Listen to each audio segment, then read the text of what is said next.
Good morning, YouTube. Okay, we are here to talk about prize-winning chili. Legit, this stuff wins awards. In the meantime, I get sidetracked and talk about my cat and some stories that aren't entirely appropriate. And yeah, we got a lot going on. That's what makes this chili perfect. It's great to throw in the fridge, and then when you're busy all week, you have a phenomenal meal. All right, let's cook, y'all. We have a family to feed.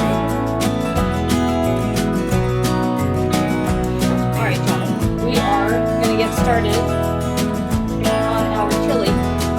Now, this is going to be advertised as prize-winning chili. It actually has. I promise. I've won 5 chili cook-offs with this right here. How about that? Pretty good. Okay, so here we go. Now, I would have preferred if I could have found some leaner beef. This is ground chuck, so it's going to have a lot of flavor, but it's the 80-20, so there's going to be a good bit of fat.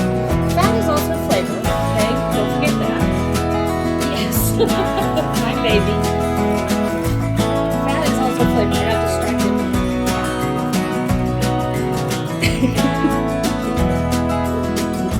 Alright. So we are going to brown that up. We're going to have to drain the fat. And in the meantime, I have to give this cat a cookie so he has hushes. Alright. Here, where are you?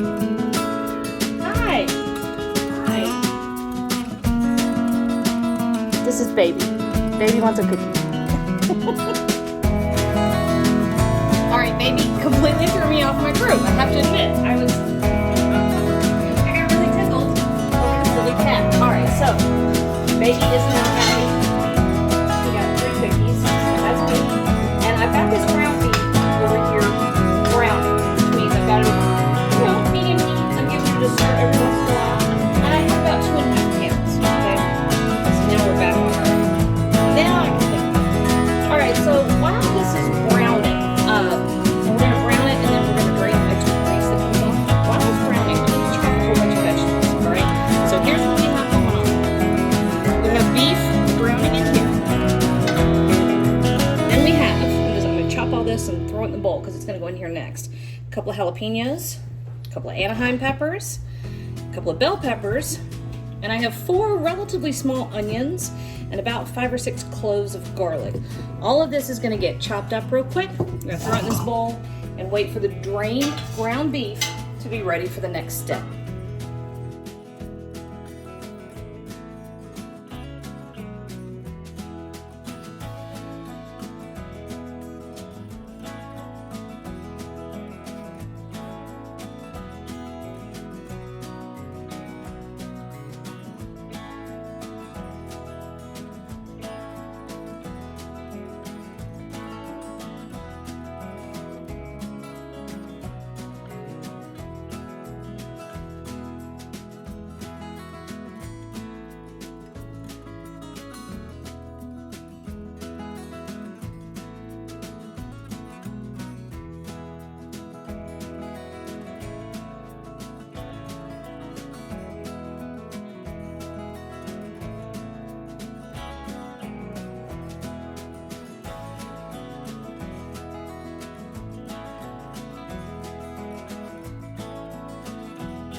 What is this video thing doing? I don't understand this setting. Help! It's okay, I didn't hurt myself. Okay, so here we have ground beef that I browned off. Ta-da! I drained off the grease, the extra grease, and then here's all our veggies, which I diced up. Layden helped me with the garlic. I was just about to tell a story. This is funny. You should go find me on TikTok because, first of all, I have a YouTube overlord now. Her name is Natalie. She has a company called Hot Content. She's very bossy, tells me what to do. And she made me get on extra socials. So like I'm on TikTok, I've got Instagram now. It's all her fault. And I've discovered some storytelling. So I was gonna tell y'all a story real quick. Because this is like the best thing that has happened to me as a parent ever. All right, so you saw all the clutter in the rest of my kitchen. We're gonna ignore that for now. Okay, so here's what happened. I've been working. I've gone back to work. I take a seasonal job every year, and I'm only working about 8 to 10 hours a day, right? Just a little bit. And I have hooked up all the kids with the major grocery retailer, and they put stuff in the cart, and then you have it ready to go get. And I did that, right? But I went back to work, and my sister had to go get my groceries. I come home, and I realized that I had chips and Pop-Tart, and I think we had Jello. I think we had some Cokes. I mean, it was just like a monster junk food explosion all over the kitchen. And I come stomping over and I open the refrigerator, and on the top shelf, there was a box of canned wine. And I said, who bought the canned wine? Which, because I was really mad over who bought all the Pop-Tarts and Pringles. And Joey, who's 11, okay, my 11-year-old, popped up and said, I did. I thought you'd like it. It's what Georgia drinks on My Favorite Murder. And then he left. I have reached the pinnacle of my parenting because my 11-year-old has now been buying alcoholic drinks for me because of My Favorite Murder. Boom. Okay, back to chili. All right, I've got our seasonings ready. And all of our vegetables and our beef are just over here kind of doing their thing. You see? Here we go. And behind me, I have Bladen starting to open cans. Now, it's gonna be one of those situations where I'm gonna tell you to use what you like best. We, meaning the boys, mainly like crushed tomatoes. So I have 4 big cans of crushed tomatoes and 2 cans of diced tomatoes. You can use all diced. You can use whole tomatoes. My mother used to take them and crush them in her hand, which I've seen a million grandmas do. Sure, let's see. Let me show them. How many ounces is in this? Okay, yeah, these are 28 ounce cans of tomatoes. And so this is it, okay? Cans of tomatoes. I've got 4 of those, 2 of diced tomatoes. Why am I using canned tomatoes? Well, because we're off season for tomatoes, number 1. And number 2, canned tomatoes are such an incredibly high quality product that you're gonna have a really fabulous consistent result, okay? There you go, I said it. I'm not apologizing, and I don't have to, right? All right, so behind me, I'm just pouring stuff in here with my other hand. All right, so we're gonna add our seasonings. This is a tablespoon of kosher salt. It seems like a lot, but I want you to pay attention to how giant a pot I have. This chili keeps great in the fridge all week, or like I'm gonna do, divide it up. I'm gonna send part of it to Ricky and part of it to Brent, and I'm gonna throw a big bunch in the freezer. So we will have 2 or 3 meals that are kind of chili centric or chili adjacent, and the rest of it I've got for next week when I'm working even more, okay? All right, so 2 tablespoons of cumin, 2.5 tablespoons of chili powder, and I don't use fancy chili powder. You can toss those in. And then we have a tablespoon each garlic powder and onion powder. Now, we used a couple of jalapenos in this. You can add a habanero if you want to. I personally feel like you want some heat, you want a nice rounded heat that doesn't knock your head off. You want it to enhance the flavor of the chilies and the peppers, but you don't want to go running for the milk every time you take a bite, right? This is how we're gonna do that. Would you like for me to add this as well? Yes, please.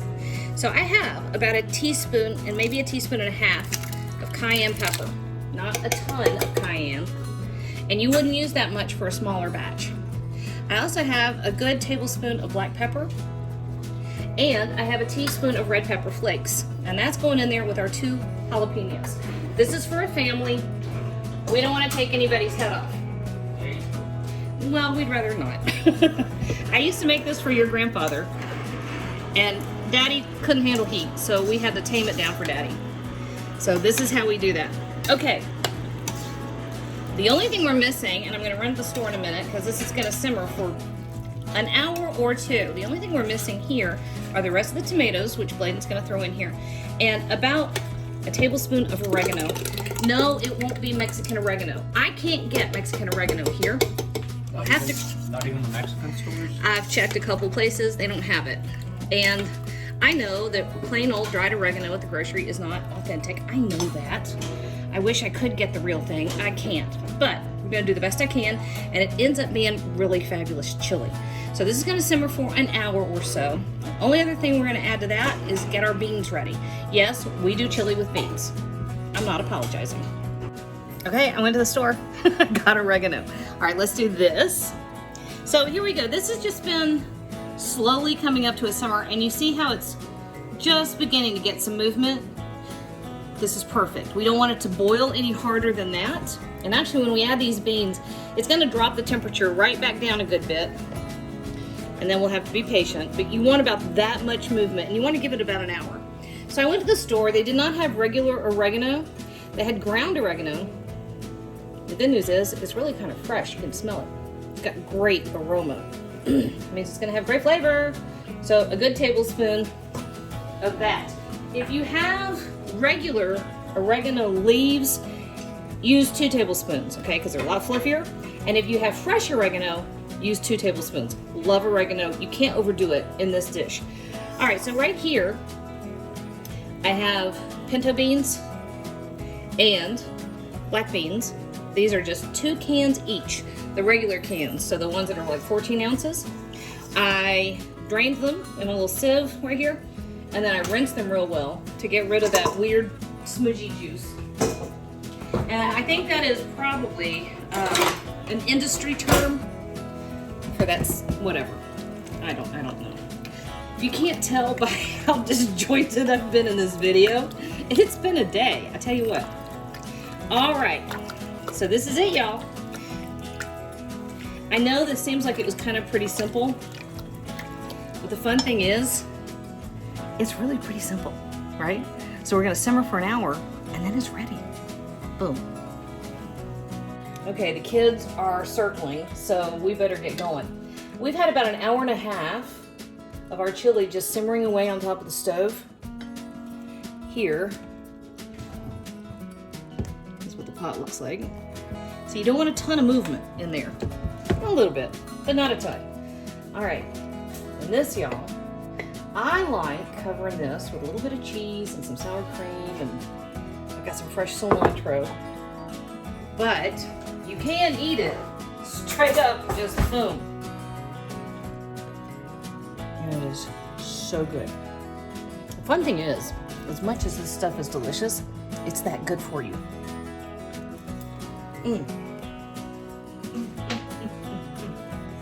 That's perfect. So, fresh veggies, lean beef, tons of flavor, boom. Nailed it again.